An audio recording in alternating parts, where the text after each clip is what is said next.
Hello ladies and gentlemen, and welcome back to Pillars of Eternity. In the last episode we finally arrived to Twin Elms, or Heartsong to be more specific, which is a Clanfathan village, and the only place in all of Twin Elms where the foragers, like us who are not Clanfathan, can go to trade with the locals. However, because we need to go to the more sacred areas of Twin Elms as well, because we need to find and stop Thaos, we went to meet one of the Anafathan, I don't know, but basically one of the tribe chieftains who basically run this place. There are 6 tribes in total running Twin Elms, and we met one of them. And after convincing her that we are a watcher, she gave us the permission to go to the more sacred areas of Twin Elms as well. So that's what I think we are gonna do in this episode, to go to the other parts of Twin Elms and explore those and find more clues about Thaos. Oh, and in the last episode we also managed to complete Pallegina's own personal quest about the trade agreements with Clanfathans and the Velen Republics. Actually, maybe it's easier if I just show it to you. Now, which one was it? Good luck trying to find that quest from all of these. Let's see, what was its name? The Child of 5 Sons, I think it was this one. Yes. So Pallegina followed her orders from the dukes in the Velen Republics and brokered the trade agreement they insisted upon. However, stealing the Clanfathan trade away from the Deerwood will lead to greater tensions between Deerwood and the Republics, possibly even war. Well, let's hope that it doesn't escalate that much. And also, I was wondering, before we leave though, let's check if there's anything that we can pick up. Steal, basically. Maybe not from here. Monks. Oh wait, in the last episode we also... Oh wait, not the last episode, but in the episode before that, we ran into that one monk guy who gave us a scroll case to give to his brothers. Maybe these are the guys. So let's have a chat with them. Welcome! The monk massages his temples, his face buried in his palm. As you approach, he looks up. This room needs a proper door, he mutters. My brothers and I rented this space that we may have some measure of privacy in this foreign land. Perhaps you could find another room here in the inn. Who are you? What brings you all to this place? I met another monk in robes like your own. He died of his wounds right as I found him. Yeah. The monk's eyes widen. His fists curl in a crackling barrage of popping joints. Robes like ours, you say? Was he carrying anything? Did he tell you anything? Hand you anything? Please, we have been waiting for another of our order to meet us here, and if you found him... All eyes fall to the floor as the monks begin to whisper chants in unison to their fallen friend. Show him the message. He gave me this missive. I don't remember. Or lie. He said nothing and gave me nothing. Well, once again I see no reason to lie to this guy, so let's just give it to him. He gave me this missive. Hand me that! The monk exclaims as he snatches the missive from your grasp. Almost immediately his face turns red. I mean, please. This is of great importance. Breaking the seals, the monk unrolls the handwritten scroll contained within and quickly reads the message, his lips breathlessly mouthing the text. He turns to address his brothers. My brethren, the Arch-Martyr has sent word. At long last, we now have what we need. And we lost the missive, of course. Thank you, stranger. The monk says, folding his hands in front of him as he bows deeply. Your honest soul is to be applauded. I admit I was surprised when you handed me the message. I expected the seals to be broken. Well, that idea did cross my mind, reading it before giving it to you. But I didn't have enough, dexterity points to open it without breaking the seals. And again, I don't really care what was in it. Well, I care, but my character doesn't really care. But anyway, the monk turns red, his face smiling for the first time. I am glad to see common decency is not yet lost from this world. He reaches into the folds of his robes. Here, your honesty must be rewarded. Twin Elves, moderate positive. Alright, nice. So we got some experience, alright. You have gained an item, Eila Brasia added to the stash. Oh, Lavender and Leah added. The quest expires in 1 day. Well, let's check this real fast. Lavender and Leah. Rewards 35% experience. Lavender Wreath. Major item, 1 to 2 average items. Expires in 24 hours. Duration 4 turns. I still don't know what these 4 turns mean exactly. On a remote island in the Deadfire Archipelago, the famed Apothecary. How did you spell that word again? Apothecary Tamawatua creates potions and unguents that are renowned from Nazitak to the southern edges of the Eastern Reach. He boasts that the secret to his success is his location within the archipelago, from which he has access not only to huge array of native creatures and plants, but also to merchants traveling from all the settled parts of the world. Lately, Tama's home and laboratory have come under attack by pirates, forcing him to flee from island to island almost every day. The apothecary's clients and Tama's many children have pled with the pirates to stop their pursuit. Receiving no sympathy from the pirates and no help from the mainland rulers of Abed, they have turned to mercenaries in the Eastern Reach for help. Well, let's help out this guy, why not? Who should we send?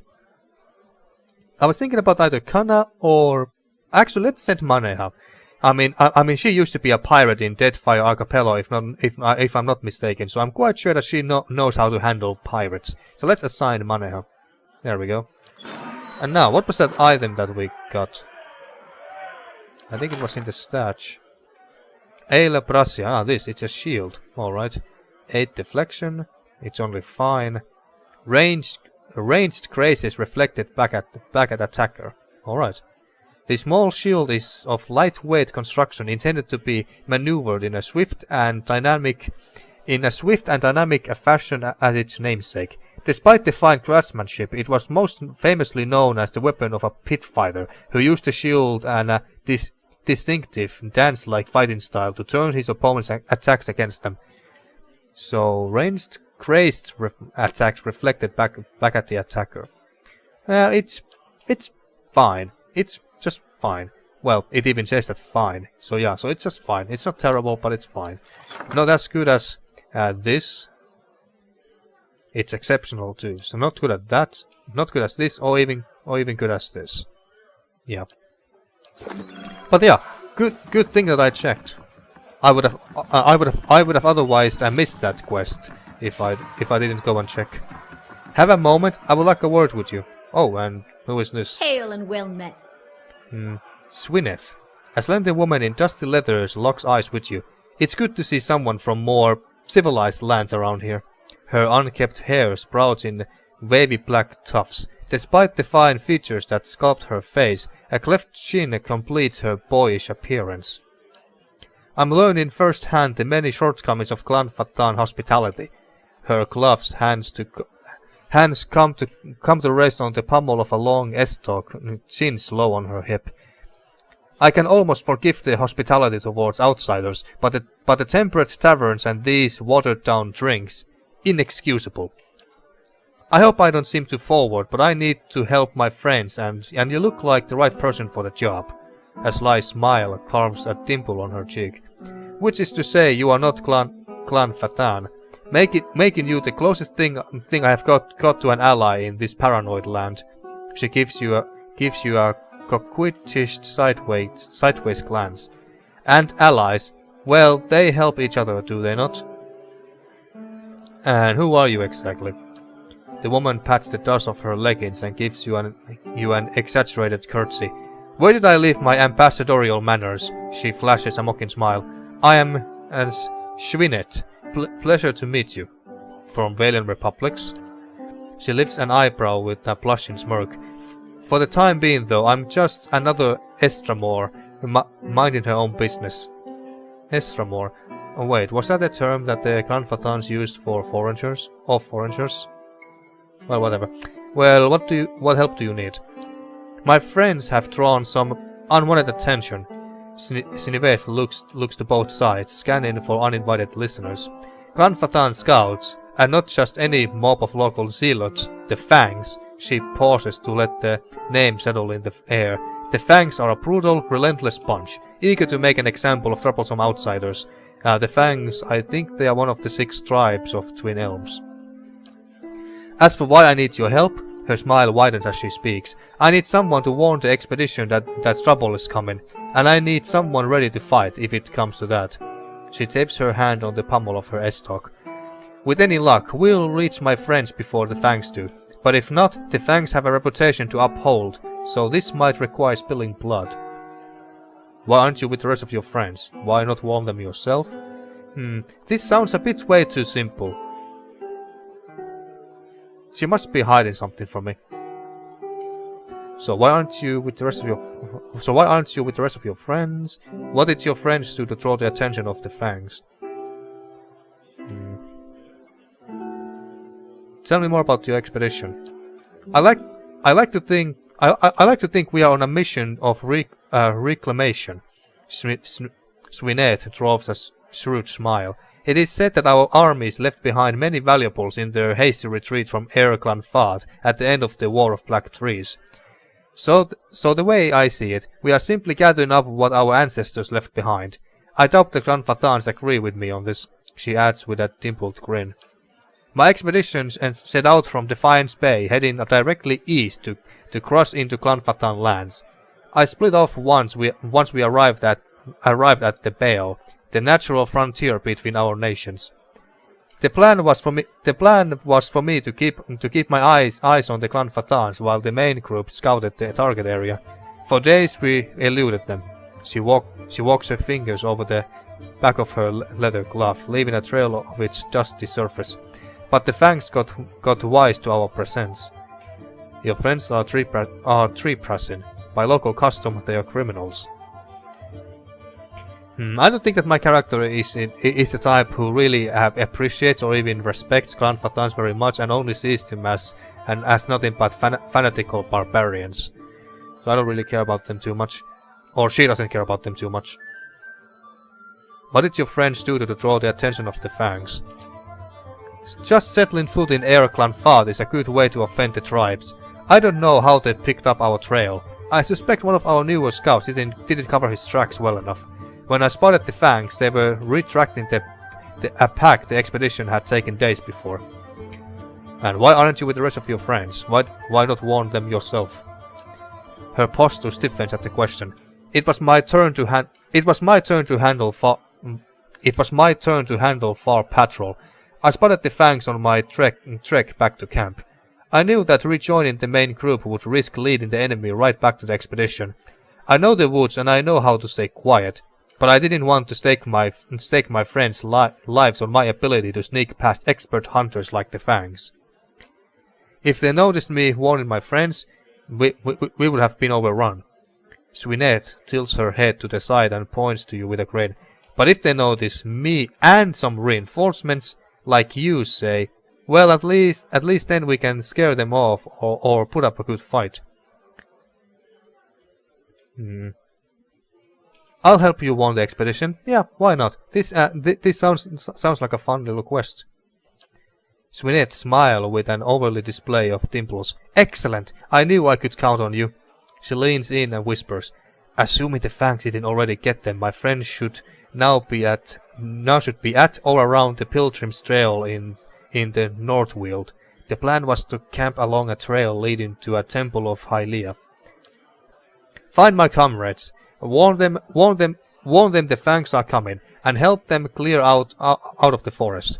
I'll head out first on my own to see if I can't lead the Fangs astray and buy us some time. She pulls her estoc and a few inches out of its scabbard and cracks a smile. If the gods smile on us, we won't have to draw steel. Should it come to that, I'm glad you are on our side. Alright, so we got a new quest. At the mercy of the tribes, Swinet, a Deerwooden scout, so she was a Deerwooden, has come to Twin Elms to find help for her friends, who are on an expedition to recover lost artifacts. Though the group hasn't been directly confronted by the Clanfathans yet, Swinet was on patrol and discovered that local sentries have already caught scent of her expedition. Swinet asked me to warn her mercenary companions about the impending danger while she attempts to thwart the scouting efforts of the pursuing Clanfathans. Intercept Swinet's Deerwooden expedition in the Northweald wilderness. Swinet, a Deerwooden scout I met at the Celestial Sculpin in Twin Elms, asked me to warn her expedition of an impending Clanfathan ambush. I'm to find the expedition at the Northweald, by the side of the path leading to Hylia's temple. Alright, now before we leave this place... Well, I could steal this stuff if I wanted to, but... Slera Triller. That's a named guy. Maybe someone important. Or not. Alright, whatever. Doesn't want to talk. Valian woman. Lots of Valian people here. So that was the other reason why I thought that the Swineth there was from Valian republics as well, because there's so many other Valian people here. But I guess there's some tier Woodens here as well. Alright. I think that was everything I wanted from here, so goodbye passage to the republics, maybe. Frightened villager. This man looks up sharply as you approach, eyes going white. You! You are the one he's looking for. He sets down his wine. You killed Lord Raetrick. What if I did? How dare you accuse me of something so heinous? Keep it down, idiot. Well, I don't really care. I don't really care if people know that I killed them. So, what if I did? No, you don't understand. It didn't work. I'm one of the guards at the keep. Was one of the guards. He's killed most of them. The ones you didn't. What, you mean his cousin? I kind of forgot his name. Kolsk. Yeah, that one.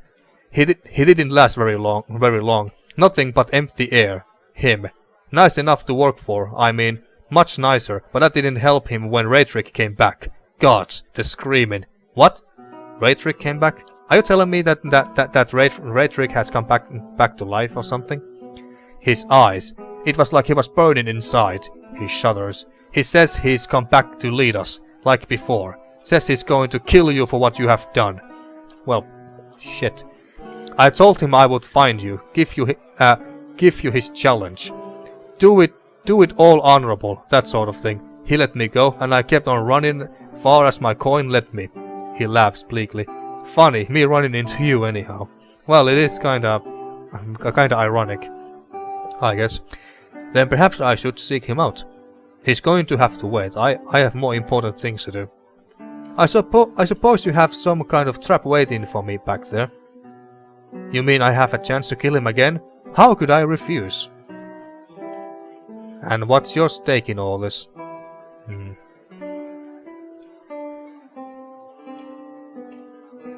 I like these two options. You mean I have a chance to kill him again? How could I refuse? Yeah, I like this. It won't be like last time, I think. He's not human. I mean, not mortal anymore. It's like he's just up and refused to stay dead. I've never seen anything like it. Hope I never see anything like that again. In fact, I'm staying put here and drinking until I don't remember a thing. I wish you all the luck in the world, friend. There's something awful in that keep, howling after your blood. Alright, well this was unexpected. The champion of Berath. Having slain Lord Raetrick, I thought Gilded Vale freed from his influence, but it seems that something stirs in that great keep yet. Just like my Kaitanua. This may be the work of a new usurper after the throne, or more superstition. Either way, it may be worth investigation. Return to Raetrick's hold to find your challenger. While in the Celestial Sculpin in Twin Elms, I encountered a former guard from Gilded Vale. He claims that Lord Raetrick himself has returned to his keep, despite his having died at my hand. Oh, and in case you don't remember, Lord Raetrick was that one lord around Gilded Vale. From quite the start of the game, basically, he was the lord of the first village we got to at the start of this Let's Play. And then we went to his keep and we killed him, and I think we also killed the Animancer woman who was working for him. Actually, that woman could be the one who somehow managed to use Animancy to bring Lord Raetrick back to life, so to speak. But yeah, that's who Lord Raetrick is. Apparently Raetrick seeks vengeance upon me for having ended his life, and has issued a challenge. It may be worth investigating in any case. Yeah, that could be it. Well, I must say that this became very, very interesting now. But I don't think that we are gonna go back to Raetrick's hold for a good while. So let's just focus on our business in Twin Elms first. But now let's leave this in. Now then, so I guess we should go to, well, to north, to Old Stone district. And if I recall correctly, we had to let some certain guard know that we got the permission from one of the tribe chieftains to go to the outer parts of Twin Elms. So I wonder. Oh, there's some mushrooms here. I went to the wrong way like an idiot. And I don't want to steal stuff from these people. Don't want them to become all hostile and stuff. Even though I'm quite sure that no one would have seen me there. Oh, maybe this is the place. And the guard. Protector. The guard places his spear between you and the path that leads beyond the gates. Still, Esramor. Oh yeah, Esramor. That was the term for us Vorangers. The rest of the city is forbidden except by order of one of the Anamfata. Yeah, that's the name for the tribe chieftain. Trespassing in Twin Elms is punishable by death. Like everything else in this place, I take it. I came to see the cornerstone with the blessing of the guided compass. Oh yeah, guided compass, that's one of the 6 tribes. The guard scowls and looks at his companion. He nods back. He turns to you again, his knuckles whitening around the shaft of his spear. Always too cozy with the Estramorn. Go then, and mind your step around the sacred stones. Yeah, I will. Although I was also thinking that. Oh yeah, and Zahua got a level. I guess we should. I guess we should deal with this real fast. All right, so. And what would if we put another point to survival? Where would it go? So we already have. So we have. So 7th point is this, 8 this, and 9 is this. And so the 10th point is more accuracy bonus to one certain creature type. But I think I'm just gonna invest to more athletics to make him a bit tankier and harder to kill. Alright, and then we can pick a talent. Mortification of the soul. The monk immediately inflicts enough raw damage on himself or herself to gain a wound. This is 3 times per rest. So he basically hurts himself enough to get 1 wound, which is the monk's resource system. Which is the monk's resource system to get to cast his ability, so to speak. Kind of like mana. Not a huge fan of this. I don't see it that useful. Outlander's Frenzy. Channels power similar to a barbarian's tremendous rage, increasing attack speed, might, and constitution while lowering deflection and concealing the character's endurance and health. Once per encounter. So we get plus 3 might, plus 3 constitution, plus 25% attack speed, but minus 10 deflection, and this was resistance against direct melee and ranged attacks against the character that are not area of effect. Health and endurance concealed for 12 seconds. I wonder if there's any talents that we can that increases his unarmed attacks. By attacking with unblooded ferocity, characters are able to sacrifice melee accuracy for significant boost in damage. Nah. Ruffian. Could it be this one? Sabre, Stiletto, Club, Piece of Blunderbuss? No. Greatsword, Pike, Warhammer, Arbalest, Arquebus? No. Nope. Nope. No. Dangerous implement. Increases damage done by implement. Wands, scepters, and rods. Nope, not this. Primal Bane. More damage against Primordial. No. Sanctifier. Vessels. No. Wilder. No. Interrupting blows. Increases the chance to cause an interrupt with any damaging attack. This could be rather nice. Vulnerable attack. Characters slow down their melee attack speed to bypass a portion of the enemy's damage reduction. This is not terrible either. Or maybe he already has that talent that increases his unarmed attack.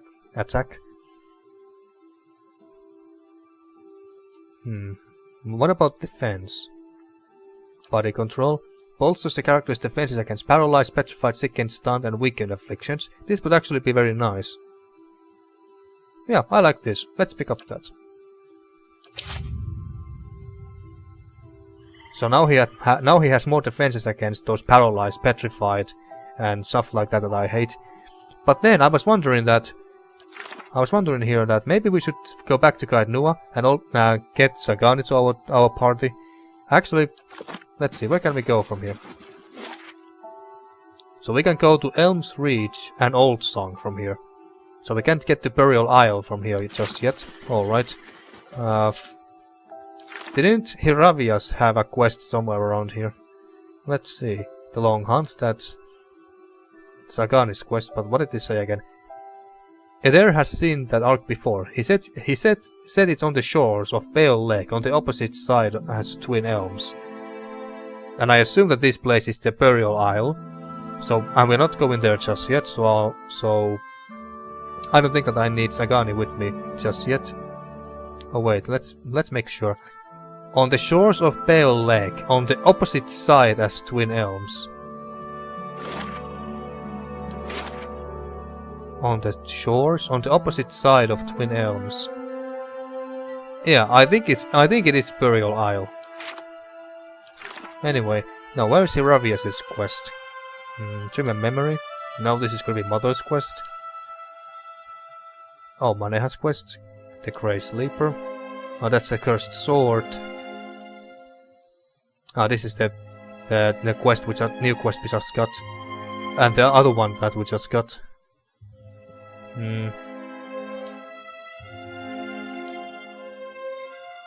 Wait, I'm quite damn sure that Hiravias got a quest of his own. So this is Durance's quest. Find the ruins beneath Kaid Nua. Master below.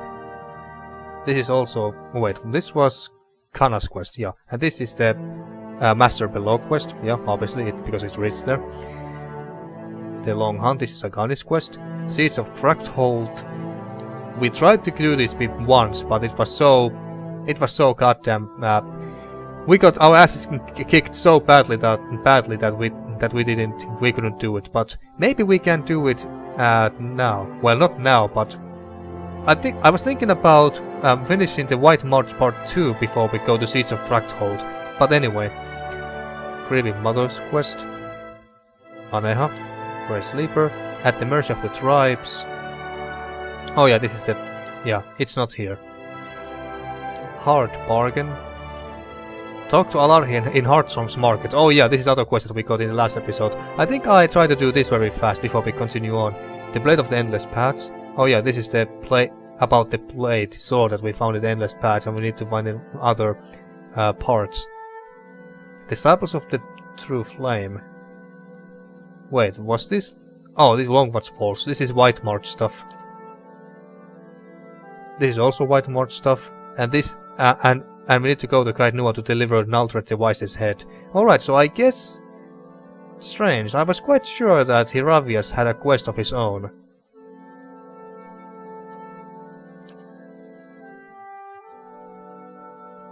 I'm quite damn sure that he had a quest.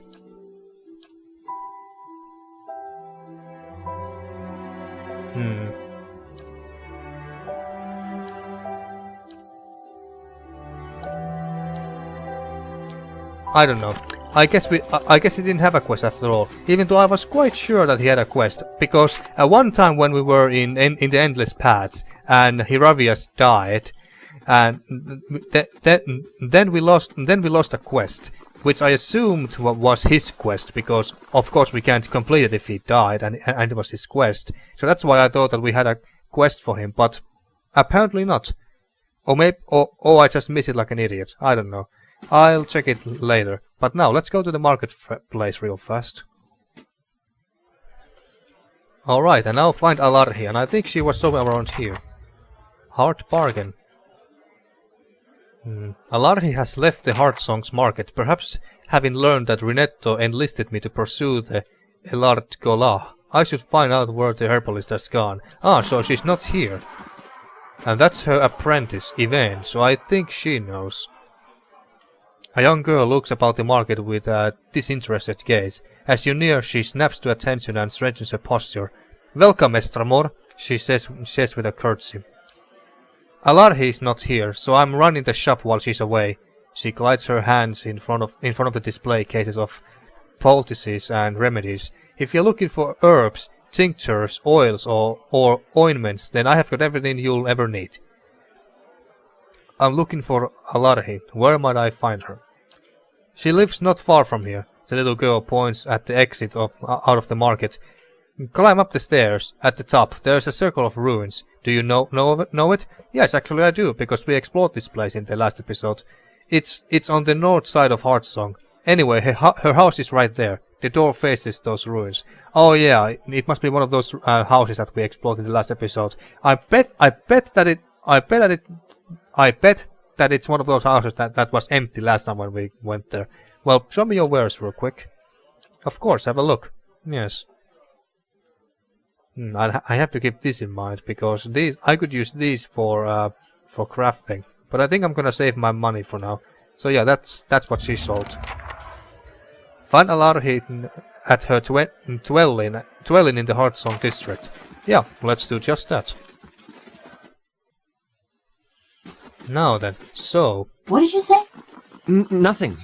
That's what I like about you. Beg your pardon? You don't talk much. Alright. What did you say, Iselmur? So yeah, I think it was this house that was empty last time when we checked it. Ah, and there she is, and looks like she brought some friends with her. Granfathan First Plate, Warrior, and First Plate. And there's Alarhi herself and a Mind Hunter. Most likely a Cipher or something. Alarhi stands tall and proud, surrounded by Granfathan warriors that study your every move. I expected Renato to employ someone on his behalf. I'm surprised to see that it is you doing his bidding. She tilts her head to the side and blinks slowly. Does the presence of my armed turrets concern you? You were expecting a defenseless shopkeeper, am I right? Well, for a moment, yes, I kinda did. Alarhi raises her dye-stained hand, just as one of the guards begins to lurch forward. Stillness! She barks at her attendant. Give the Estramors a chance to speak. Well, at least you are fair like that. We are not dear wooden beasts. Here, hospitality reigns. Alarhi nods to you, holding up an open hand, her palm and fingers covered in blue and green dye. Envoy of the Valian, speak the message you were sent to deliver. I'm here for Renato's money. I want to hear your side of the story. I don't care about the Valian. Maybe I can help you instead. I'm here for Renato's money. The old woman smiles at you with a tilted eyebrow. Of course. What else do the Estramor value more than coins? Out of the folds of her robe, she produces a small root and holds it beneath her nose, inhaling its fragrance. The Fisher Crane tribe has courted the soil for generations. Does Renato believe these herbs grow like weeds, without our efforts, without toil? Alarhi smashes the plant stalk between her palms, adding streaks of rusty orange to the blue and green dyes already soaked in her hands. The deal has been done. Renato has the spoils of our harvest. We cannot reunite the Valian with his coin any more than we can put the Elard Gola leaves back on the stem. Tell Renato he must accept the consequences of the deal that he negotiated. If he continues to mewl false tears of indignation, we will show him how petulant children are disciplined. My patience has run out. Give me the money. I want to hear your side of the story. Well, I guess we could hear her out.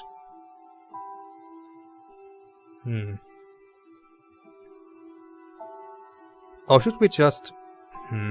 I think that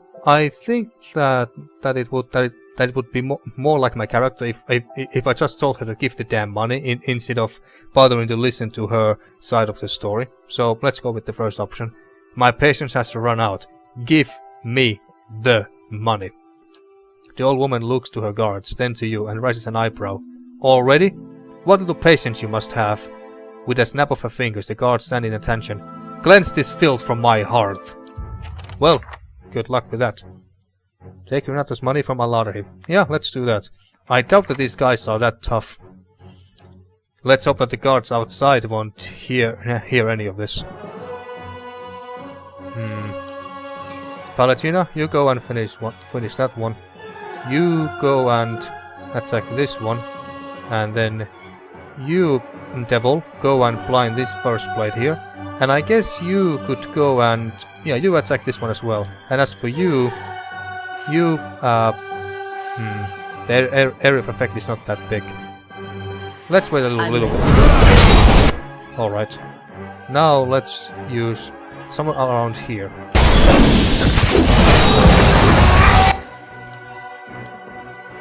Oh, and he's about to die already. And so is he. No, these guys are weak. And then in that case, you teleport here. Good. And then attack this one. And I think we could AoE heal everyone here. Oh, Alarhi was a druid. Well, I guess I shouldn't be surprised. Use this.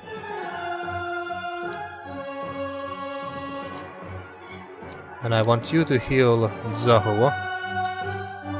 And you... go here.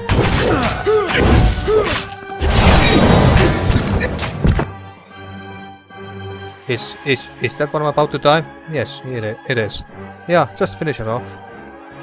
And Eder, you go and... wait, are you... why can't you... already activated? Oh, alright. Then activate on this druid.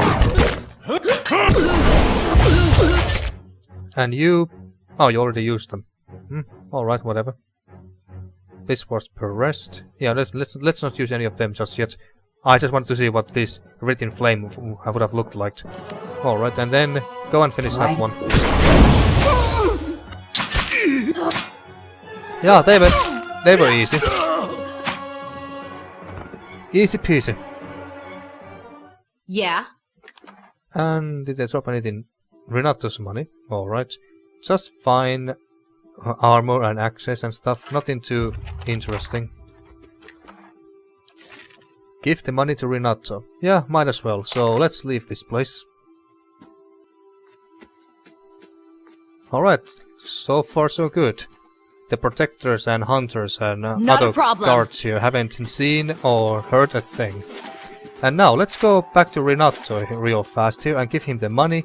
And then after that, I guess we can go to the other parts of Twin Elms. But it still bothers me that I couldn't find Hiravias' quest, even though I was quite damn sure that he had a quest. Anyway, Renato. How do you do? Renato smiles proudly and throws his arms in the air at your arrival. My friend, welcome back. Have you recovered my coin? I've got your coin back. Diverus. Renato's eyes widen as his hands greedily snatch the purse. Belfetto. I had almost given up hope. Renato counts the coin, smiling with each clink of copper. My thanks to you, friend. With this I can finally restock my wares. Come find me at the Celestial Sapling. I'm sure I can find some choice items for resourceful customers like yourself. Twin Elms moderate negative. I don't care. Alright, so we can buy some new shit from him later. Taxes collected. Alright. Alright, so let's check our quests here one more time. So from tasks, bounties.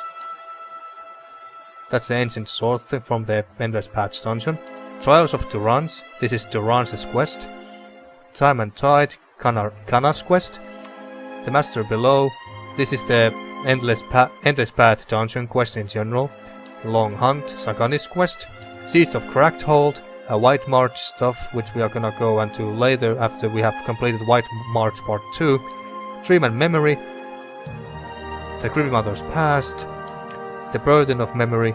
Maneha's quest. The Grey Sleeper. This is the cursed Estok sword that we picked up. I wonder if we can complete this quest in the White March Part 2. Possibly. At the Mercy of the Tribes. Swinette's quest. Champion of Berath. The Lord Redrick quest. Forgotten Army. White March Part 2 stuff. Assassin at Large. This is the main story quest. Anamenfath Beth has granted me access to the Old Song and Elms Reach districts. Oh, so we haven't got the... so we can't go to Burial Isles yet. Or at least we haven't got the permission yet. She suggested that I speak with the Delemgan sisters in Elms Reach, near a place called Evron. Elms Reach. All right. So he didn't have a quest of his own. All right. All right then. Well, let's go to the closest place we can get to from here. Elms Reach district, Old Sun district. Oh wait, so yeah, we can go to Elms Reach from here. So let's go there. All right. This looks like an interesting place. Well, that's one big ass tree right there. Blood Sands. Evron. So that's where the chieftain told us to go to. The Twin Elms. The Golden Grove.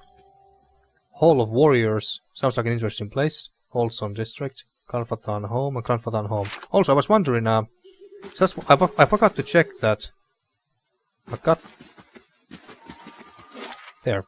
So, did this map show Northweald? Ah, so that's the place where we need to go in order to do Swinet's quest, where we had to go and warn the caravan. So that's the place. All right. Okie dokie. Now then, the great lioness has grown old and no longer has claim over the sacred lair in the Galavine's maw. Size and age cannot best skill and cunning. Their hands set their own city affair, as they call us uncivilized. Whatever. Alright, so Clanfathan Home. Well, let's check this place since it's the closest. Don't mind us. We are just intruding into other people's homes to see if there's anything we can steal.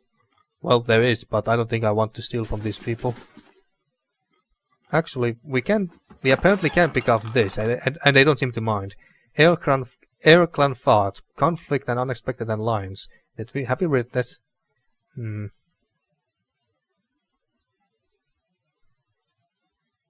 We haven't been reading any of these books for a long time, have we? I'm not sure if I have read this one, so I think might as well read this. Clan Fart, Part 2, Conflict and Unexpected Alliance. In 2652, everything started to deteriorate. It was uncovered that a number of ruin sites had been looted and all signs pointed to the Endurance breaking the treaty. Clanfathans held off judgment for as long as they could, but when the evidence became overwhelming, they retaliated with all the strength they could muster. Recht once again took up the mantle of leadership and led his people against the Endurance. Instead of facing Entrak hatred again, this time Recht crossed swords with Atmet Hatred, Endrang's son. Atmet proved to be just as, if not more capable than his father, and used a tactic no Clanfathan expected. In order to clear out the battlefield and ensure there would be no place for troops to hide, Atmet set the entire forest on fire near the Iskeuar River, and plucked all retreating forces with his army. While some escaped the slaughter, most of the Clanfathan troops died. Recht was captured in the mayhem and transferred to New Eomar for holding. While many more battles occurred, some of which resulted in Atments using the same tactic, the Clanfathan forces were now disorganized and had lost their resolve. They were easily routed, and by the end of that same year, the War of the Black Trees, as it is known now, was over. In order to again repair relations between the two groups, Atment introduced new laws restricting the taking of new slaves from Clan Fat. The laws also gave Clanfathans the opportunity to buy their fellows out of bondage. While not entirely happy with the prospect of having to buy their countrymen who had already been free, the Clanfathans took this gesture as the goodwill it was, and ceased their hostilities again. 7 years passed with the Dyrwood under Atment's rule. The Clanfathans felt for the first time that true peace could return to their land. This place led to what is likely the biggest treaty negotiation between Clan Fat and the Dyrwood in its history. Admet set into place the 10 years treaties, so named because it had been 10 years since the War of Black Trees. A timeline was set at the end of it all. All Clan Fathan slaves had to be released. The citizens of Clan Fath watched the Dyrwood with a cautious hope. With the extended peace between the two peoples and these new treaties, they truly hoped conflict was a thing of the past. In 2665, Galvin Methera, an elven woman who had taken over for Red, brought news to Admet. Some Dyrwooden people were found taking artifacts from one of the tombs. Initial investigation uncovered several more that had already been plundered. As they seemed to be isolated incidents, and it had been stopped early, Methera did not want a war to start again after so long being at peace. Admet was grateful for this courtesy and wasted no time tracking down who was responsible. Methera gave Admet use of her Prishhalk Wind's mind hunters, and with their help found evidence pointing directly back to the Ferkonung. If I recall correctly, Ferkonung is either the name of the it's either the name of the title of king, the first or new king of Aedur Empire, or it means one of those dukes or landlords or whatever you like to call them. Admet and Methera now jointly allied against the Aeduran Ferkonung. I guess the Ferkonung is the first or new king of Aeduran Empire. Used everything at their disposal to prevent the Verkonung's agents from getting into the ruins. In 2668 AI, when Admet declared independence from Aedur to create the Free Palatinate of Dyrwood. Oh, so they were not independent in this time. So anyway, when Admet declared independence from Aedur to create the Free Palatinate of Dyrwood, the Clan Fathan stood behind him, offering their support and troops. While the war didn't affect the Clan Fathan people directly, there were casualties. In the end, the Dyrwooden people became free, and the bond between the two people was strengthened through their shared suffering. Admet became the beloved as ruler of the Dyrwood, known and respected by Dyrwoodens and Clan Fathans alike. Alright, interesting. A wreath of straw woven with animal bones hangs from the shelf. Spread across lumpy pallet of straw, the hide blankets are surprisingly soft. Alright, and I don't want to steal from these people, plus it looks like there's only going to be fruit or some shit, so let's leave. Alright then, and now there's another Clan Fathan home where we could go to, but I don't really feel like checking out these homes. If they are going to be important, we'll get quests that lead us to those houses. I might check them later too, of course, but let's just leave them for now. Let's check out what is this Hall of Warriors about. Sounds like an interesting place. And that's when I pierced the giant Stelgaer with my spear, right through its heart. Hunter stories, huh? Oh, Arth, I wish I could have seen you do it. Hunting stories, huh? Doesn't look like there's anything else too interesting here. Well, let's go inside to the Hall of Warriors and see what this place is about. Alright. This looks like a cozy little place. Oh, damn it, I want to open those chests. Three-Tusk Wilder woman. Oh, Three-Tusk. Oh, this must be another tribe. Oh, another one of those 6 tribes.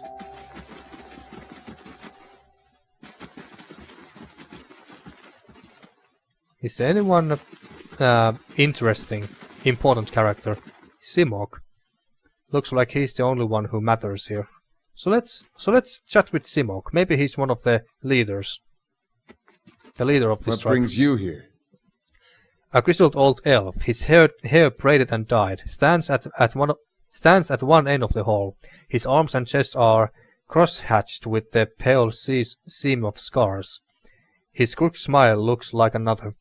It's not many Estramor who are permitted into our sacred city. Bet must be feeling especially soft today. Eder pays no attention to the elf, and instead has locked eyes with the Stelgaer in front of him. He whispers to you, "Do you think he would mind if I pet his Stelgaer?" Oh, Eder, you lover of animals. Well, why don't you ask? Although I think that Stelgaer would bite your hand off, and that would hurt much more than Itumag's bite. And Itumag was the Sagani's fox pet, in case you forgot. Come to hear your future at Ter and Evron. His smile widens, exposing a row of yellowed crooked teeth, or to make your own at Bloodlands. Well, at least he's not been a dick towards us. What's Bloodlands? An ancient place of sacrifice. He laces his fingers together, in a cave by the great elm themselves. Restin and his druids have been an integral part of Glanfathan society for generations. No matter what some of the other tribes might say, Glanfath has held its own against the Estramor because some of us still understand the power of sacrifice. Cruel too. He gives you an appraising eye. You, on the other hand, you seem like someone who can appreciate cruel necessity. Well, yeah, I was actually at one point. What was the town's name?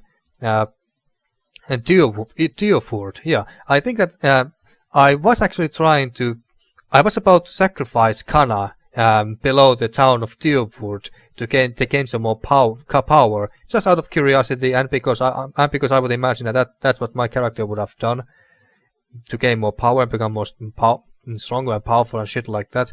But unfortunately, we couldn't sacrifice Kana anymore once we went back to that place. So yeah, that went to south. But whatever. What's done is done. So yeah, I guess you could say that I can appreciate some cruel necessities like that. Simoc crosses his arms over his scarred chest. Something else? You don't seem fond of us Estramor. Well, he has been polite, so that's something. Tell me more about the Three-Tusk Stelgaer. The boldest and fiercest of the 6 great tribes of Glanfath. It was we who first defended against the Estramor who came to shore 200 years ago. He raises his chin. We have always been the border tribe, and it has always fallen to us to hold the line against outsiders and invaders. Cool. So what do you do here? As Anam, father of Three-Tusk Stelgaer, I guide our tribe in all matters. He looks to the main room of the hut, where others have gathered. I am in Twin Elms to confer with some of the other Anafata about the Onolfen. That's a new one. You Hollowborn. Oh yeah, so that's what it was. They mentioned that in the last episode. We only have such birds here on occasion, but it has made us more vigilant about our neighbors. One Stelgaer stretches, flexing its claws. Simoc's eyes narrow.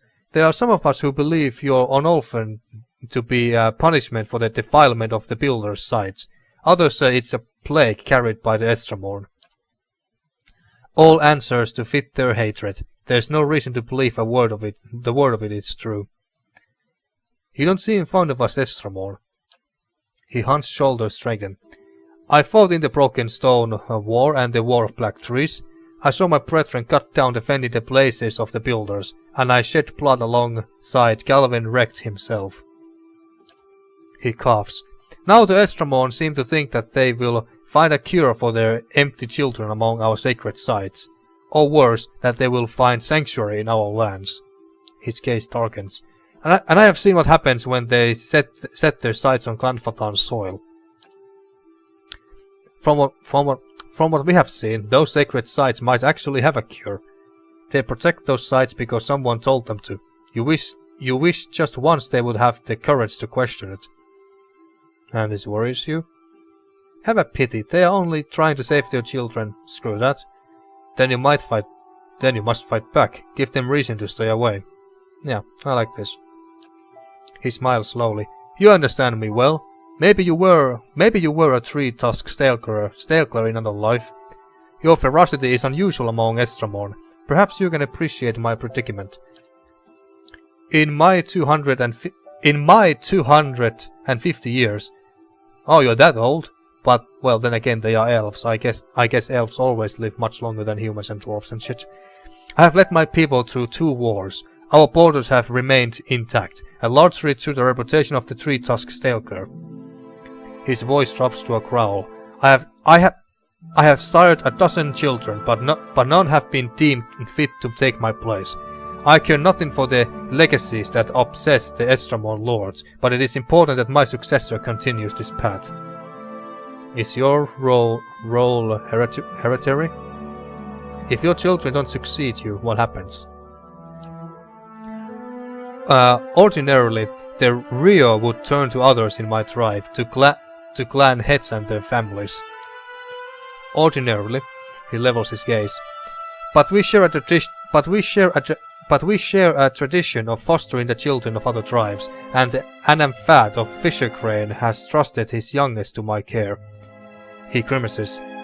And as none of my own blood are fit to take my place, the Rio will look next to this bug child, the kin of another Anamfat and my foster daughter to take my place. Could you just send her back to her family? Bug child. His shoulders stiffen. I have nothing but respect for Fisher Crane, but their ways are not ours. The Orlans of Fisher Crane have lived in the Ten Bog for 1,000 years.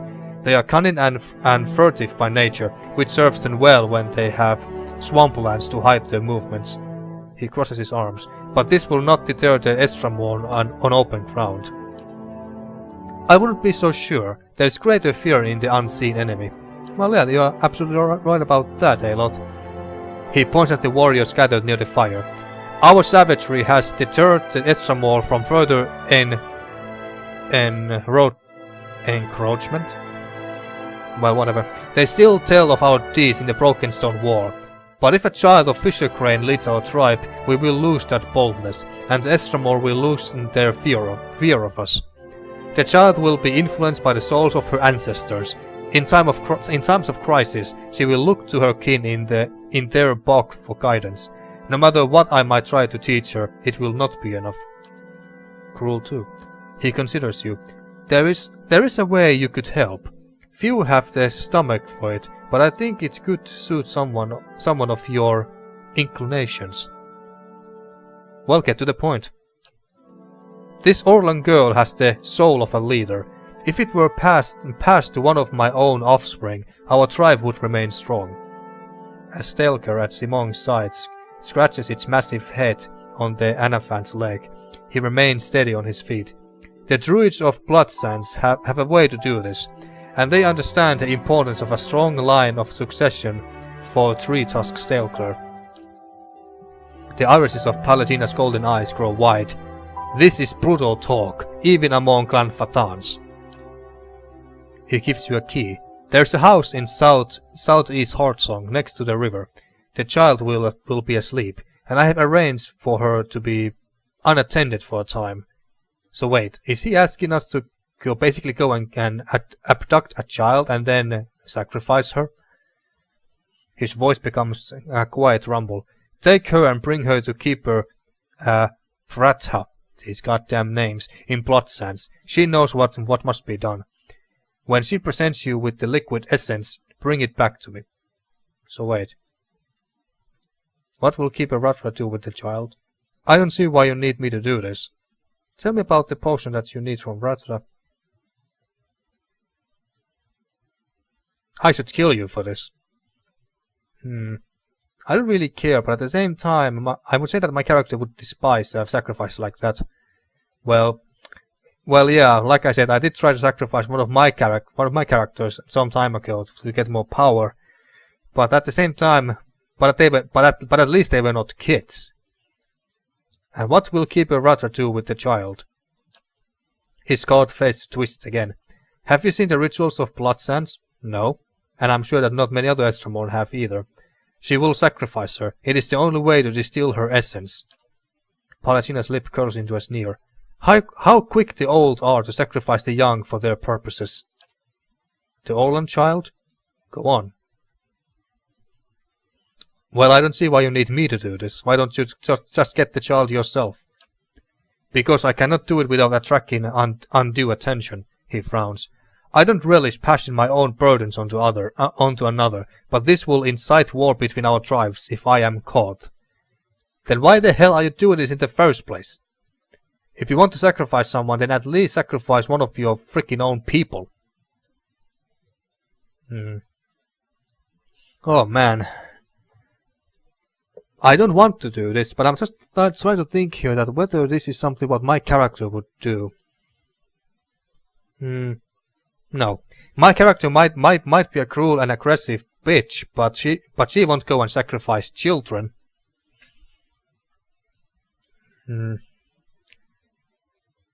How can you possibly expect to get away with this? Yeah, that's a good question. Few know the girl is here, and one olden babe will look much the same as the next. He shrugs. But let me worry about this. Tell me about the potion that you need from Ratha. Essence, bound and distilled into a liquid. It will have a little immediate effect on me, but it will weave a stronger soul in my future. But it will weave a stronger soul in my future issue. There we go. My throat is getting a bit tired and sore here for reading and talking this much. You know what? Screw this. I won't do this. Or should I just say I should kill you for this?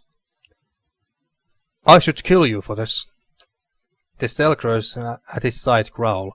Surrounded by my best warriors? That would be unwise. Yeah, that would be unwise. Should we just go and can kill him? I'm kinda curious to see what will happen.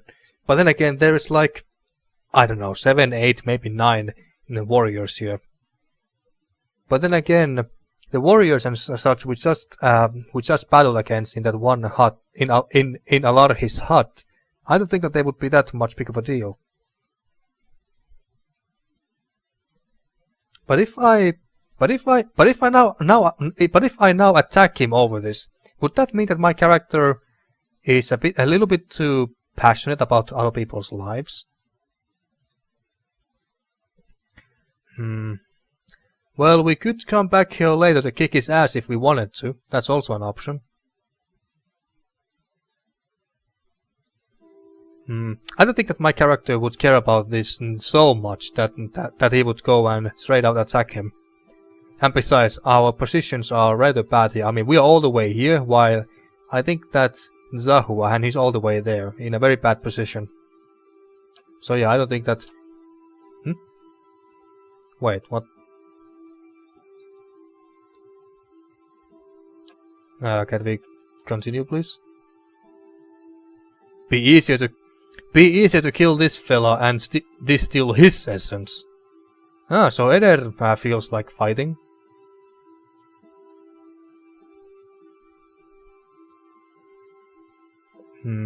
But yeah, as I was saying, I don't think that my character would be so passionate about other people's lives that he would go and kill this other leader.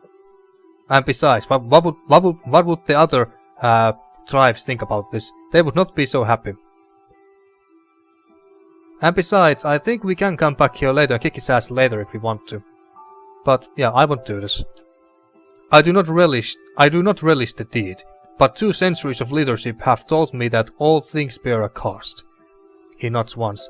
Consider it well, Estramor. I am not above rewarding those who are of service. I am not above rewarding those who are of service. Right. I have questions about the task you asked of me. So let's see.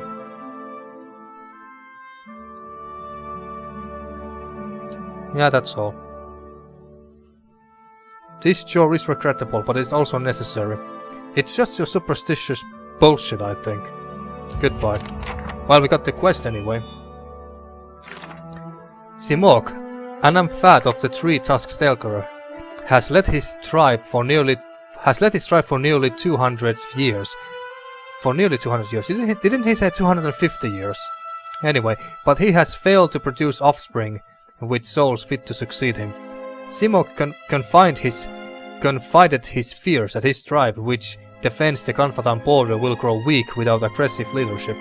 However, he told me that he's found a way to endow his next child with a stronger soul. Fetch the stolen child from a house in southeast Heartsong.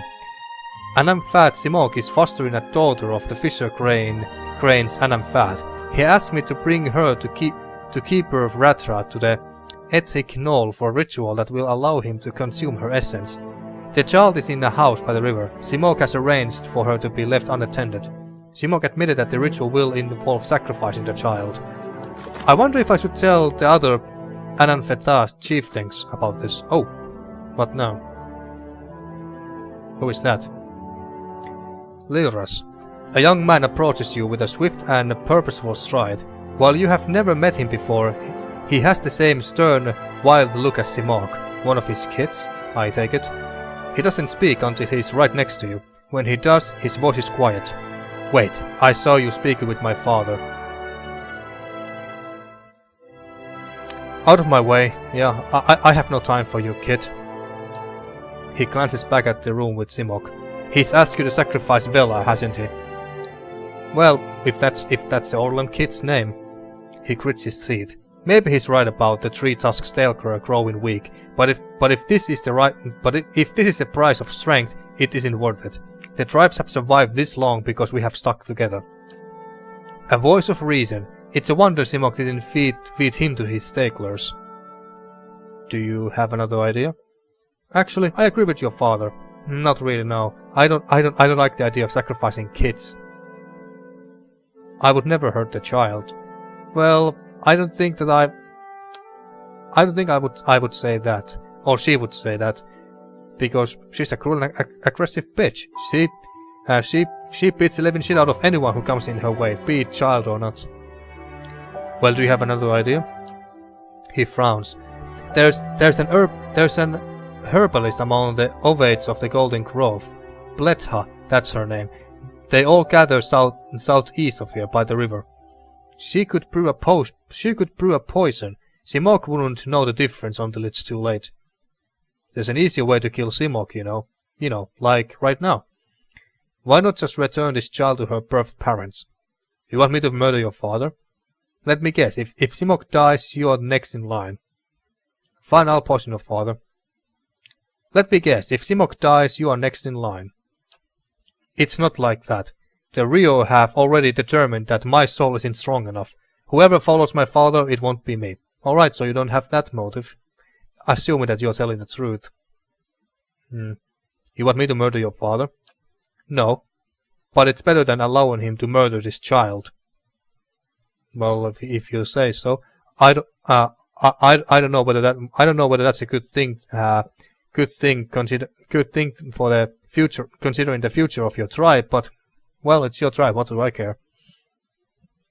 There's an easier way to kill Simoc, you know. His warriors would surround you in no time. Besides, it's simplest if this happens quietly. Why not just return the child to her birthed parents? It's complicated. A child sent to be fostered by another tribe isn't allowed to return. Unfortunately, explaining that we are shielding her from my father would make matters much worse. For both tribes. He tugs at a thin braid. I've got to think about this. He scowls. I hope you don't have to think too hard about it. With another glance at Simoc's chamber, he backs toward the door. I'm warning you now, Estramor. Don't go anywhere near Vela. I'm my father's son in one regard, anyway. All right. Sacrificial Bloodlines. Oh yeah, it's the same quest. Simoc's son, Liras, confronted me about his father's plan. He asked me to poison Simoc instead. I can obtain a suitable poison from Bletha, one of the Ovates of the Golden Grove. Well, I don't know about you folks. Is ready. I don't know about you Just folks, say the but word. I don't really feel like poisoning the guy. I mean, that doesn't really sound like my character.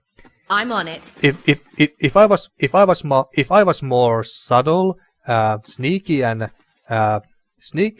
cunning, like a rogue, for instance, then it would fit me perfectly. But as Prolvia, a Bleakwalker paladin who kicks ass, no, it doesn't really suit her. If I'm going to kill that guy, I'm going to kill him right here, and all of his warriors who dare to attack me. That's my style. But I think I'm going to save that for later. Although Do what's right, Estremor. I'm counting on you. Well, yeah, we'll do it later. We'll do it later. But now, let's go and explore the rest of Elms Reach. All right. Now, so I'm going to go. So I think I'm going to go back and kill that chieftain at some point. But before that, I think that I'm going to explore this place more. Because I'm kind of afraid that if I go and kill him now, then all the other guards outside who are part of his tribe will turn on me, of course. So I think that before we resolve the violence like that, let's check this entire place. Isvold, what kind of a name is that? That's impossible to pronounce. Isvold earned my trust. Why do you continue to support Erona? The High Ovate has tended to the grove for centuries, and now abandons it to journey away from Twin Elms. Much too often. Can we talk to them? No. Pletla. Oh, that's the woman who can give us the poison for Simoc. Oh, we got a level from exploring. All right. All are welcome in the Golden Grove. Who is that? Isvold. Some Ovates and Ovate guards. Well, let's level up Ederi real quick here. Alright, so... Oh, you got only 6 points. And where would this other point go to? He has only... Then the bonus point would go to received healing multiplier. Let's actually save that, those 6 points. Alright, now...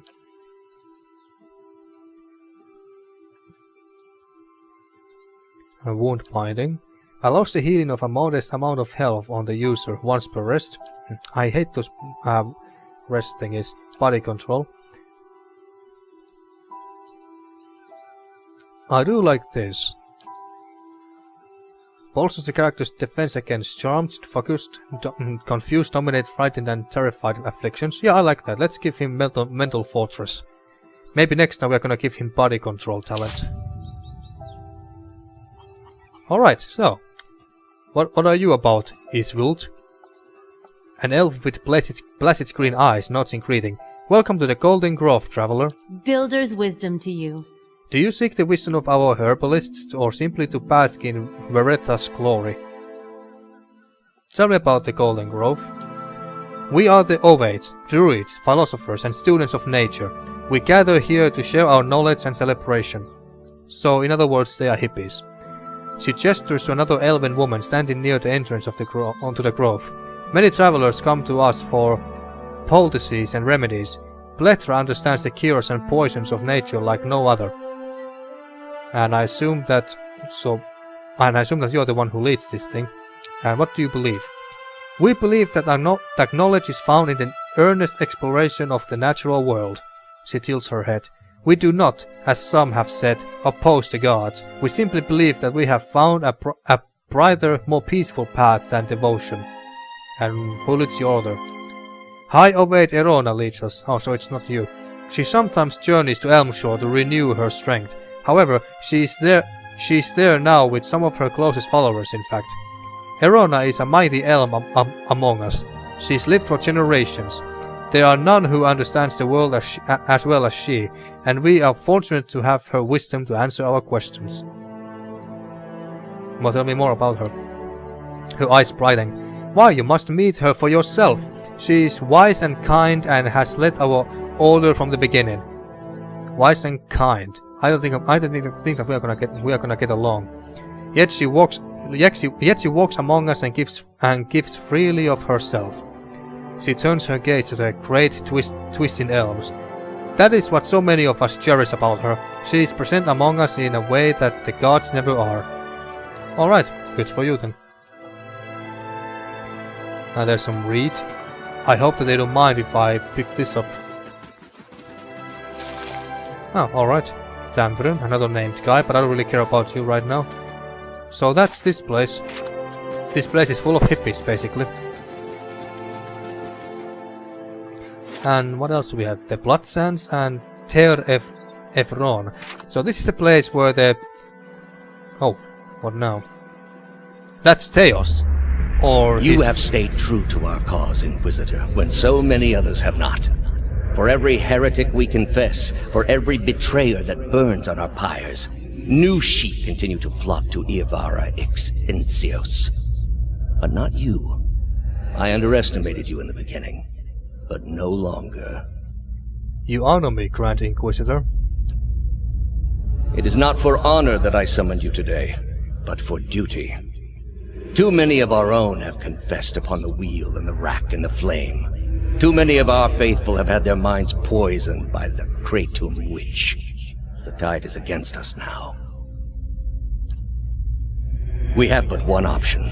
Iavara's following must see her exposed for what she is. She must confess her heresy before my court. How would we reach her? Not in Kratom, surely.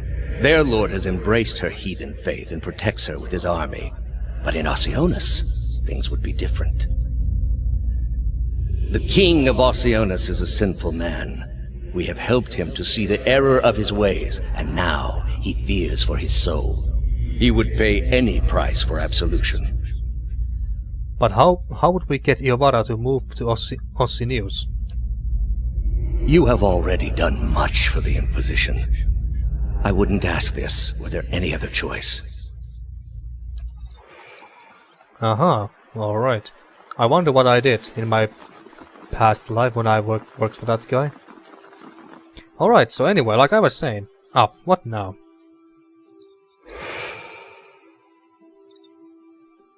Oh. Druids, I take it. Shit, huh? Two identical women seem to fade into view as they move away from the great trees that camouflage them. Their skin is tree bark, rich and scaly, wreathed in a curling tangle of roots, buds and blooms. I wonder if these two are the ladies what that guided Compass Chieftain and told us to go and meet. Anyway, their hair hangs beneath the shade of serrated leaves, like the drooping branches of their elms above. And the pupils of their eyes are encircled by hundreds or even thousands of concentric rings, as if to mark the accumulated wisdom of millennia. Turn around, flesh creature. Outsiders are not permitted to approach the elms. One of them extends a snarl of roots towards you that shakes and twists together to form something like an open hand, palm down. The other stares at you, unblinking, and as her frown deepens, her face creaks. Do you not feel it, sister? Something familiar. An ancient soul, like the other one.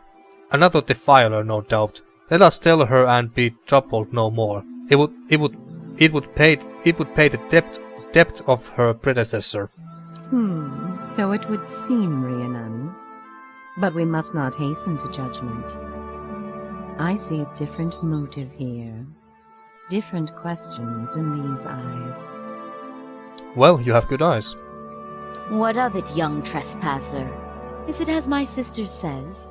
Or are you here to stain this place with foul deeds? I seek a man who came through here. It sounds as though you have already met him. I heard there was a commotion here and I came to investigate. My business concerns the health of this land and you would be wise to aid me. Diplomatic or no. I have forgotten my purpose in the presence of such legendary beauty. Have I become hallucinated in double? That's one way to try to hit on someone. Or I would gladly burn this place down, but I have more pressing concerns. Yeah, let's go with this. Did I not tell you it was so, sister? We do the land a misdeed by not cutting this one down before she can join the other defiler. A deceased tree bodies were ill for the grove.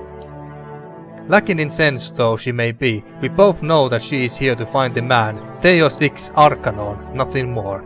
Ah, you're absolutely correct. Really, sister? And you wonder why your leaves begin to fall out before midsummer. Clearly that man did not want to be followed. Whatever the relationship here, I suspect it is anything but cordial. Citra turns back to face you. Rineview opens her mouth to respond, but all that escapes her knotted lips is an exasperated rustling sigh. The answer is yes, old one. We crossed paths with Thaos not long ago, and we can tell you where he went. But I find it curious that anyone would seek him out. Suspicious, even. If we are to help you find him, we would know why. I have a problem and he's the only one who can fix it, and that problem would be seeing those dead souls in other people's past lives, and it's a pain in the ass, I would imagine. Stopping him might end Waitwin's legacy. Well, that's also true, but that's benevolent, and I'm not gonna pick options like that. It goes against my order. He must face justice for his transgressions. He crossed me. I intend to get my revenge. We seem to be linked, and I need to know why. I don't fully know myself. My reasons are my own concern. It has nothing to do with you. Well, I don't fully know myself. That could also be a good option, but at the same time... But then again, we don't really care about Waitwin's legacy itself. If the other peoples can't have babies, then that's their concern. Or should we just say that my reasons are my own concern? It has nothing to do with you. Because I think that saying this, I don't fully know myself. It kind of makes us look stupid in a sense.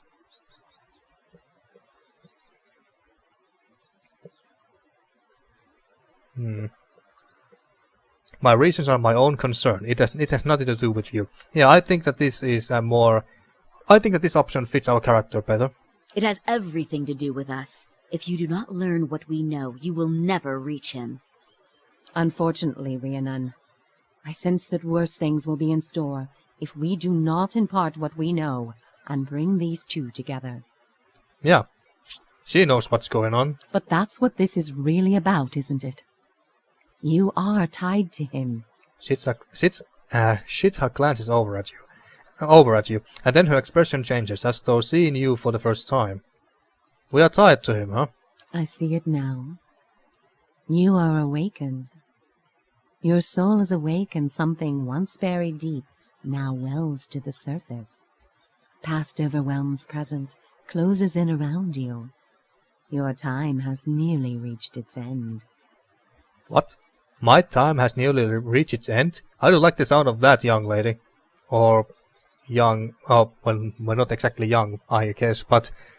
Well, I wouldn't call her an old hack either, but you know what, never mind. I just need to get to Thaos. I'm sorry to tell you this, but Thaos cannot give you what you seek. Nor can any man. An awakening cannot be undone, any more than your past can be undone. Well, alright. That's good to know, but I still want to kick his ass, though. He's been a huge pain in my ass. What she meant? I thought Merwold said... Aloth's face is rigid. This is... permanent? Well, apparently it is. Matiko, there must be some way. So this has all been for nothing, and I'm going to lose my mind. The soul is formless without a past to shape it. Did you truly expect to be able to wipe it away? Well, yes. No, but I had hoped it would be something I could forget. I would rather have tried to put things right. I would live with it if I could. That or kill the man who brought it up. I had to believe in something. Didn't have a choice. That or kill the man who brought it up. Yeah, that sounds more like us. He is beyond forgiveness, for his deeds are beyond repair. Is that so? It would seem that way to me as well. But if that is true, then the two of you may be connected more closely than you realize. Well, I was one of his most loyal inquisitors, after all. However, as much as my sister speaks truly that there is no way back from an awakening, there may yet be a way forward. Would you agree, Sheetha? I would.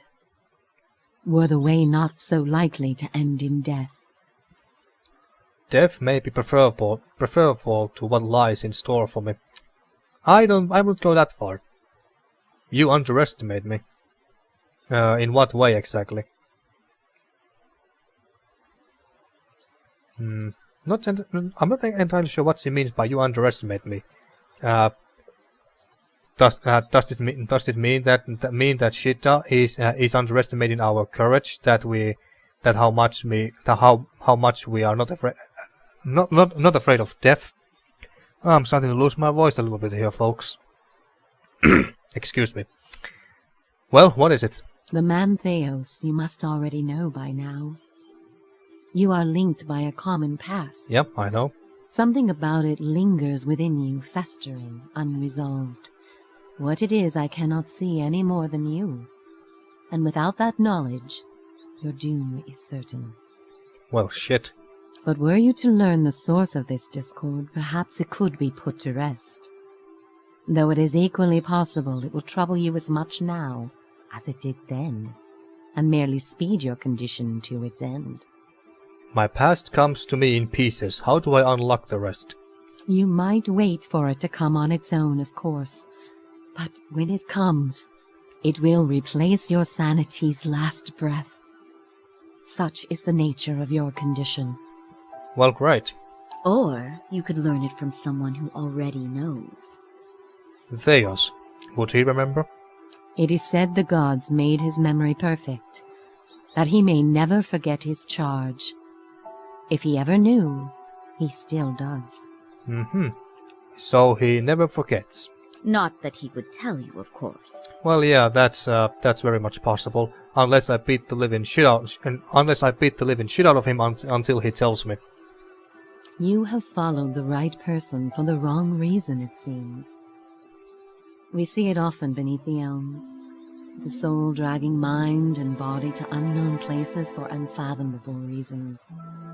You may have wandered into Thaos' path many times, in many lifetimes, without an awakening to show you why. The only thing that's certain is you did not find what you sought. You said you know where he went. He has gone down beneath the tower to a place older than we, where the people of Engwith once walked. He makes his way to the buried city, Sun and Shadow. Uh-huh. May he stay down there and rot with the remains of his people. He may yet. He won't be returning the way he came, that much is certain. He opened a secret path in the tower's base, and saw it destroyed behind him through some vile means. Well, is there another way to get to him? We know of one. On the burial isle. Ah, there. Through the court of the penitents. Brayeth Yaman. A shortcut, in fact. Alright, so now we need to get to the burial isle. Don't be cruel, sister. The way my sister speaks of is not for the faint of heart. A great pit at the center of a forgotten court, where faiths were judged in place of crimes. To most, it is simply a gateway to death. With the help of the gods, it can take you where you want to go. What do you mean? What do you mean with the help of the gods? I have to jump into a pit? Is this some trick? What is this court? No more than a ruin now. It is older than we. A place for the trial of heretics. We were not here to witness it. But at one time there was a group that refused to acknowledge the gods. Neither the first nor the last, of course, but these were numerous and all put on trial for it. Those who did not repent were cast into the pit and imprisoned below. The fall killed them, of course. The prison was not for people but for their souls, and their sentences were eternal. It is said that many of the condemned repented and were permitted by the gods to ascend from the pit, so long as they pledged their service to one of them. But these are old legends. And what do you mean with the help of the gods? The pit is said to have been a means of judgment by the gods. Those cast into it are meant to die. It is that way you must pass to reach Sun and Shadow. The court is old. We do not know much for certain, but it would seem only the gods themselves can grant passage. How would I ever get the gods to help me then? Well, we are a paladin. Don't we have a god that we worship? Behind us is Ter Evron, said to pierce the shroud itself and a place of communion with all gods. If ever there was a time for prayer, you have found it. So the only way to get through this pit is to pray for help? Why? Who would I pray to? Is there no other way? How do I pray? Well, we are a paladin. You would think that you have at least an idea how to pray. Who would I pray to? Any god you can, I should think. I would pray first to those gods you like best. I hope for your sake the feeling is shared. I wonder if there was a god of war or something. So the only way to get through this pit is to pray for help. Not the only way. Just the only one that doesn't end with your body impaled on jagged rocks. So there's no other way. Any other way that I can get through alive? None. Well, that was plain and simple. None. How do I pray? Ter Evron is also called the Hall of Stars, and the stars show us the allegiances of the gods. When stars are in conjunction, we know the gods they represent are aligned as well. You should choose a place to pray where you'll be closest to those you want to hear you. If a god stands alone, you should pray to that god. If they band together, you should address them all. Choose your words wisely, for all gods expect proper homage, and none has patience for fools. Alright, well, let's see, what other questions can we ask? What do you wish to know? How did you know I was pursuing Thaos? That's a good question. You mentioned that people come to see these elms without knowing why. I want to know more about the two of you. Well, I am actually curious to see what these two things actually are. I thought they were druids, but I don't think that they are just simple normal druids. How did you know I was pursuing Thaos? The same way that you are no doubt able to peer into the ether and experience the souls of others. It is something we are born with, some more, some less. A gift common to many creatures of the wilds. You share certain similarities with the man you pursue. For your sake, I pray they are few and of no consequence. Well, I want to know more about the two of you. What the heck are you? There is little to be said about us, for we are bound here, caretakers and defenders of this place. Our journey has been over time, but not distance, measured in observations, but not experiences. We have seen the elms grow tall. We have seen cities built, burned, and built again. The only constant has been the tower, a silent companion through the ages. You can imagine why this recent destruction has stirred my sister so. If you do nothing else, make that man pay for what he did here. Well, what did he do here exactly then? Or did I miss that? Well, whatever. But don't worry, I'll kick his ass. And even kill him. I need to know about praying for the support of the gods. We will tell you what we can. Ah, alright, already asked those. Well, Before farewell. you go, tell me this, old one. I'm curious. If you were to subdue your enemy, what would you do with him? What would give you peace? Excuse me. I would know until I get there. I need to understand our history, so it may be put to rest, nothing more. He must be destroyed. I will return him to the wheel of life and death, so he may trouble me no more. I wish to undo the harm he's caused. I don't really care too much about that. I would set him on a better path. No. I would take his place and power for myself.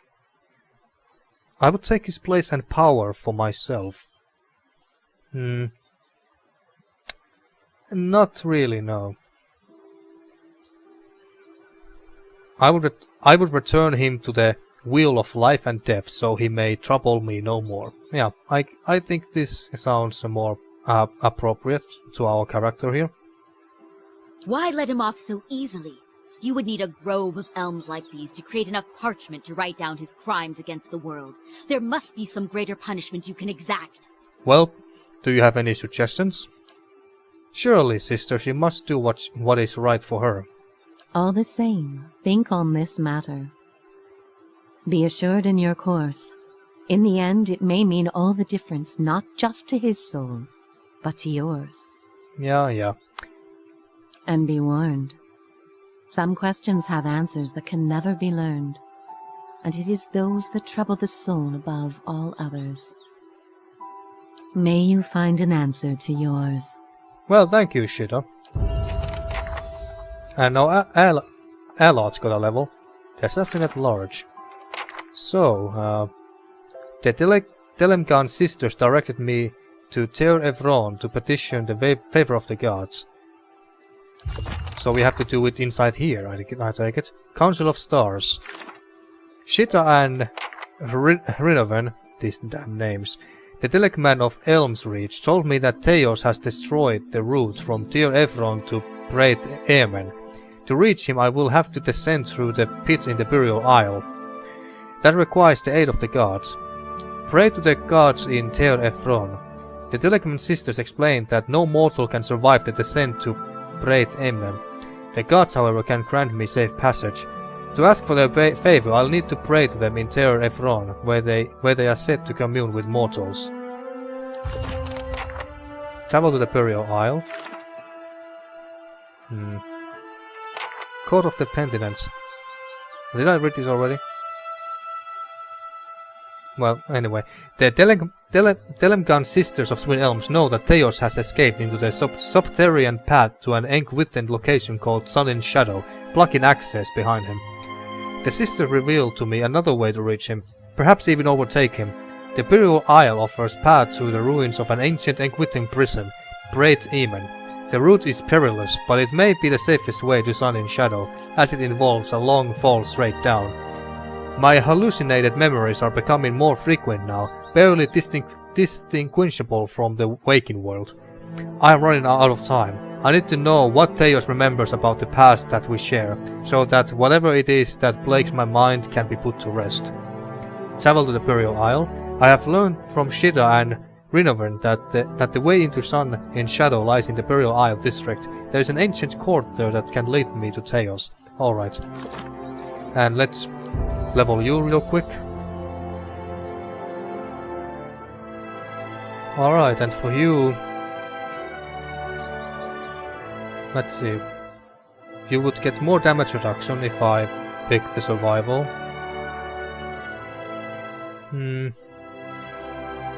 I was thinking of making him a bit tougher. Now let's do that. Let's make him a bit tougher. Alright, new spells. What did this do again? Sigil's martial powers. Caster temporarily sacrifices arcane power for martial might. Wizard gains bonuses to reflection, accuracy, might, constitution, and dexterity. So he basically becomes a melee fighter. Chain lightning. The caster calls for a tremendous bolt of electricity. Well, this deals a nice amount of damage. So yeah, this is basically like the bouncing Minoletta's missiles, but with electricity. And jumps between up to 6 nearby enemies. Others in their area of effect are not harmed by the arcane lightning, so it doesn't affect allies. What did this do? Archemus Capricious Hex. Unleashes a volatile hex upon enemies in the area of effect, causing them to become either dazed, sickened, or paralyzed, depending on its own mysterious whims. So this is basically random. Death Ring. Calls black ring of necrotic energy into being that spreads out in all directions, causing corrode damage to enemies it touches and potentially destroying those with low endurance.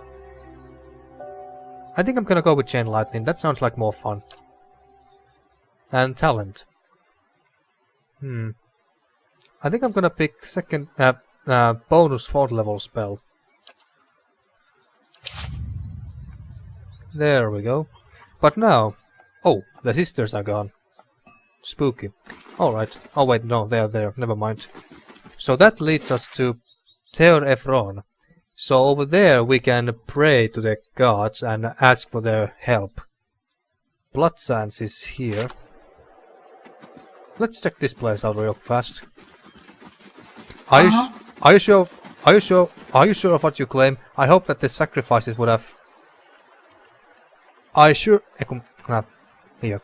Are you sure of what you claim? I hope that the sacrifices would have been waned. With the frontiers again open, I assure you we'll need much war paint in the coming season. Just say the word. So it's a cave we can go to. Supplicants and tribesmen, women. The clear waters taste sweet and refreshing. We can fight without spilling the blood of innocents. Well, yeah, you should, because if you can't, you are quite weak then. Every sacrifice gives us with the power to save lives many other times. I don't know about you folks, but if you have to sacrifice children... Did you hear that? About our awakenings being permanent? Yeah, I heard that. So, an Aloth wants to talk to us. But I wondered... I was thinking about ending this episode here. So... Or actually... Maybe we should go and kill the chieftain now. I think I'll save Aloth's... yeah, I think I'm gonna save Aloth's dialogue for now. So yeah, I think I'm gonna discuss with Aloth later. But... So yeah, I think I'm gonna end this episode here, but before that, let's enter this hut here so we can fight the chieftain Simoc, I think was his name, in the next episode. Alright, and I'm going to end this. Actually, let's go all the way here. Let's make sure that they are in a good position. Just say the word. You go face him. Hey. And Eder. Assuming that these guys will attack us from the back, I think it would be the best if Eder is somewhere around here, so he can go out of back here or fight these guys at the front. I'm ready. And Yes. Aloth, maybe it's best if you are somewhere around here. Zawa is ready. You can stay there, Right here. and you, Yep. maybe you are somewhere around here. So yeah, Just say the I'm word. going to end this episode here now, and in the next episode, I think we are gonna go and challenge and kill Simoc, so that they stop sacrificing those kids, and maybe his son, whatever his name was, Larhi or something like that, started with L, double L, but whatever the case, maybe he will reward us somehow after that, and hey, maybe we can also loot this entire place and find something neat from here, and then after that, I'm thinking about going to. Well, fine, don't show me the Elms Reach place. So anyway, I think that after that we are gonna go to what was the place's name again? What? Theor Evron, yeah. So I think so after killing Simoc, I think we'll go to Theor Evron and pray to the gods and see what happens from there. And we could also, and I guess that after that, if possible, we go back to Kaid Nua and fetch Sagani back to our party, because I'm quite certain that Persok's soul is somewhere in the Burial Isles. So I think we need her to come with us as well. So yeah, that's my plan for the next episode. Now then, thank you for watching once again, and see you next time for more Pillars of Eternity.